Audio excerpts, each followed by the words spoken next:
A gente volta a olhar para o Brasil. Hoje tem reunião de líderes de partidos para definir os projetos que serão analisados no fim do mês, na chamada Semana de Esforço Concentrado, lá na Câmara dos Deputados. Quem vai conversar com a gente sobre esse assunto é a Aline Beckett. Aline, já falávamos sobre isso, né? Calendário eleitoral, acabou mudando também o calendário aí na Câmara dos Deputados. Então é Semana de Esforço Concentrado, deputados vão para aí tentar agilizar essa pauta de votações. O que deve ter prioridade, hein, Aline? Bom dia.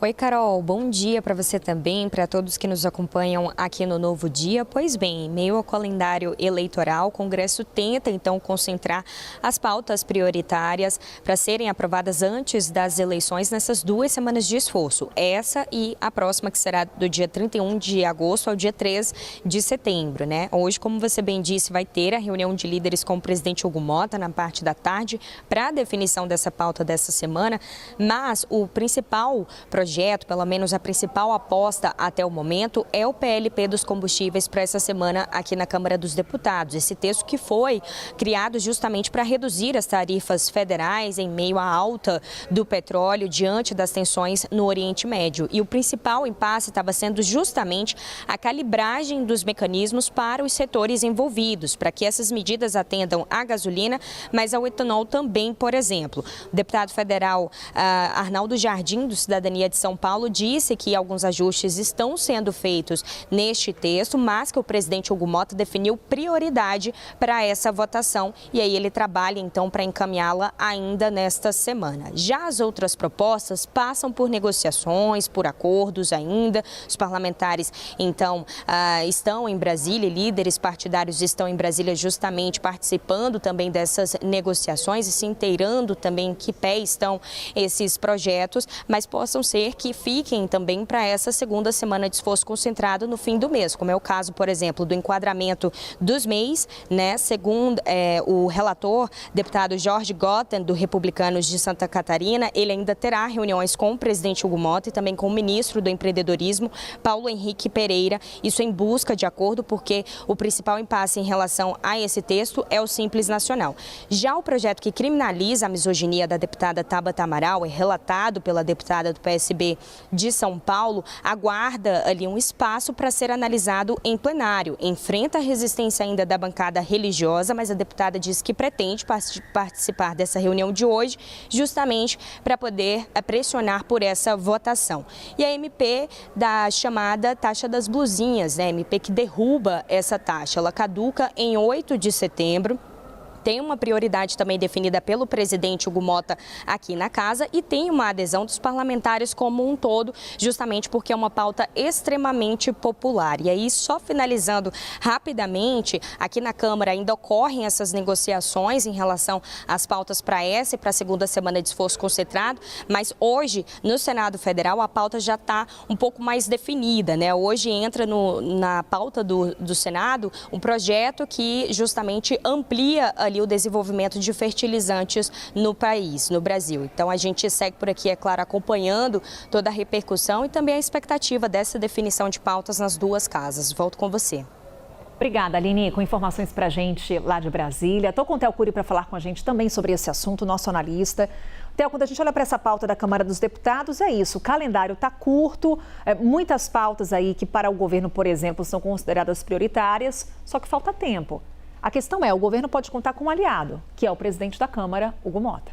Isso, pode contar com o Hugo Motta e o governo tem contado com o presidente da Câmara dos Deputados, se mostrou um dos principais aliados do governo do presidente Lula no Congresso Nacional, a despeito de nem sempre estar 100% alinhado, mas se mostrou um nome com que o presidente da República pode contar. Principalmente nos últimos tempos, a gente acompanhou esse alinhamento entre Hugo Motta e o presidente Lula, por exemplo, avançando com a proposta que prevê o fim da escala 6x1, com uma velocidade na Câmara dos Deputados surpreendente, inclusive, agora com aquele freio lá no Senado, mas na Câmara foi na velocidade a jato, como prometido por Hugo Motta. O que está por trás desse alinhamento recente? E aconteceu em um momento em que houve um distanciamento de Lula com Davi Alcolumbre. Então, foi uma proximidade que ganhou uma intensidade maior e uma importância ainda maior. O que tem por trás, obviamente já há uma boa relação desde o começo, desde quando o Hugo Motta se tornou presidente da Câmara dos Deputados no começo de 2024.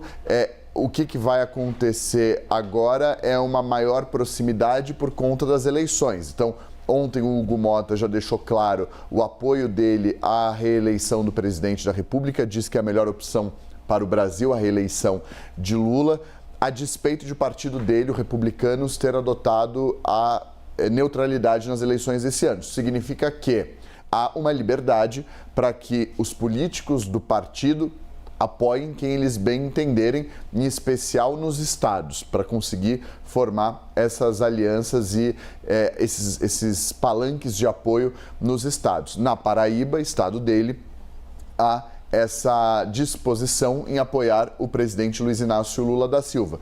Até porque ele busca a eleição do pai dele ao Senado pelo estado da Paraíba. Então, o Nabor, que é o pai dele, a ideia é que ele seja eleito presidente, eleito senador. Então, também passa por essa articulação. Mas não só isso, ele também busca o apoio do próprio presidente Lula na busca dele pela reeleição à presidência da Câmara dos Deputados no ano que vem, quando vai haver essa nova eleição. Não só ele, o próprio Davi Alcolumbre, que agora se reuniu na semana passada com o presidente da República. Então, há uma articulação e uma reaproximação por parte do Davi Alcolumbre também para que ele possa contar com o apoio do governo federal, ou pelo menos o não apoio do governo para outras candidaturas que não a dele, para garantir a reeleição dele lá no Senado Federal. A mesma coisa acontece com o presidente da Câmara dos Deputados, que busca a recondução e a eleição do pai dele. As costuras políticas, com o olhar aqui do Theo Cury. Daqui a pouquinho a gente conversa mais. Theo. Combinado.